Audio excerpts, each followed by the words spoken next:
बार श्राप दिया जाता है, बार बार ऋषि मुनियों को क्रोध आता है, खबर नहीं क्यों। अकेले बैठे रहते हैं इसलिए कि फिर कोई सामने झपट में आ गया और उठाया, कारण भगवान को तो वही जाने। मुझे मेरा एक युवान कल पूछ रहा था कि बापू शंकर भगवान तो सब कुछ है, तो पार्वती माँ नहा रही थी और गणेश जी को खड़ा किया कि किसी को अंदर मत आने देना, और उसी समय शंकर भगवान आए और गणेश ने रोका, तो शंकर भगवान को क्रोध आ गया और उसने गणेश की मस्तक काट दिया। तो ये सब क्या है, ये कैसे समझे? बेटे, यहां विवेक और अविवेक का मामला है।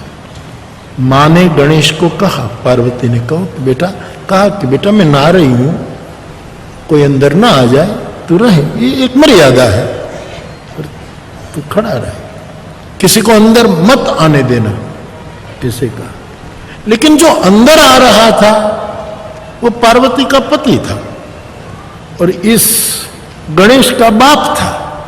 अब उसने जड़ता से ये हुक्म पकड़ लिया मां का कि किसी को भी अंदर मत आने देना, तो उसने बाप को भी रोका।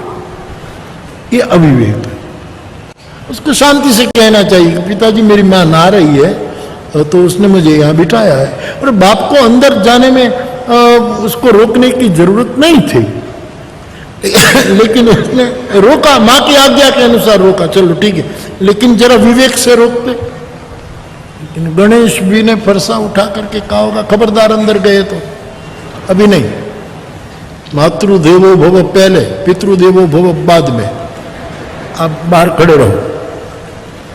तो गणेश शिव को लगा कि तू इतना विवेक चुक रहा है कि अंदर नहीं आने देना, मतलब किसको नहीं आने देना, ये तो तू सोच। ये अविवेक कर रहा है, मूढ़ता कर रहा है, और ये तेरी मूढ़मती है। सिर काटने की बात यानी तेरी बुद्धि को बदल, सिर काट दिया, ये तो सुंदर रूपक है, सुंदर प्रतीक है। ये सब कथाओं के माध्यम से हमको सिखाने की एक उस समय की रीत है, सिर काट दिया।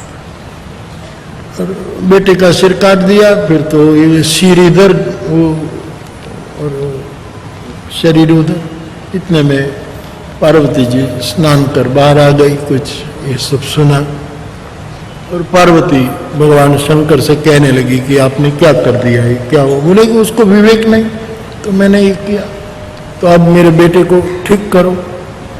तो फिर आप जानते हैं हाथी का शीर काट करके लगा दिया। अब एक का तो काटा, दूसरा हाथी को काटा। ये कुछ समझ में नहीं आती है बात। अब हाथी का मस्तक गणेश के ऊपर रखकर जो ये किया जा सकता था, तो जो काटा था उसी को ही लगा देते। जो गणेश का सुंदर रूप था, ये हाथी वाला तो बाद में आया, बाकी तो बड़े सुंदर थे गणेश।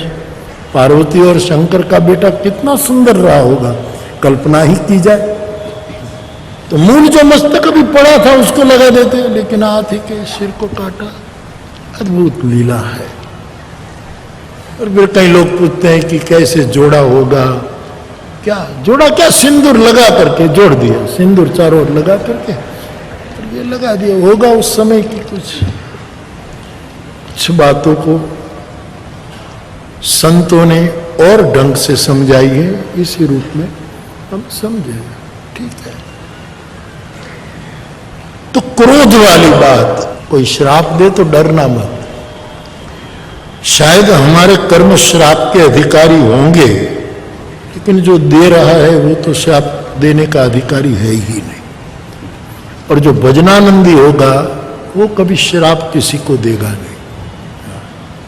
वो क्रोध करेगा तो भी रामायण में लिखा है, इसका क्रोध यदि हो भी गया तो निर्वाणदायक क्रोध जाकर, उसका क्रोध हमारे लिए मुक्ति का साधन बन सकता है।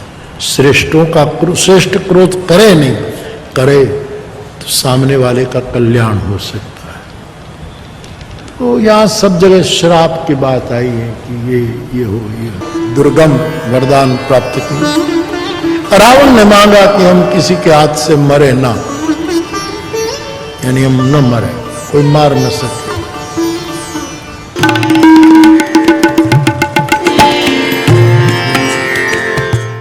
नमस्कार, मैं हूं मानक गुप्ता। अगर आपको हमारा ये वीडियो पसंद आया हो तो इसे लाइक और शेयर जरूर करें, और हां, हमें सब्सक्राइब और फॉलो करना ना भूलें ताकि आप देश और दुनिया की कोई खबर मिस ना करें। तो जुड़े रहिए हमारे साथ और देखते रहिए न्यूज़ 24।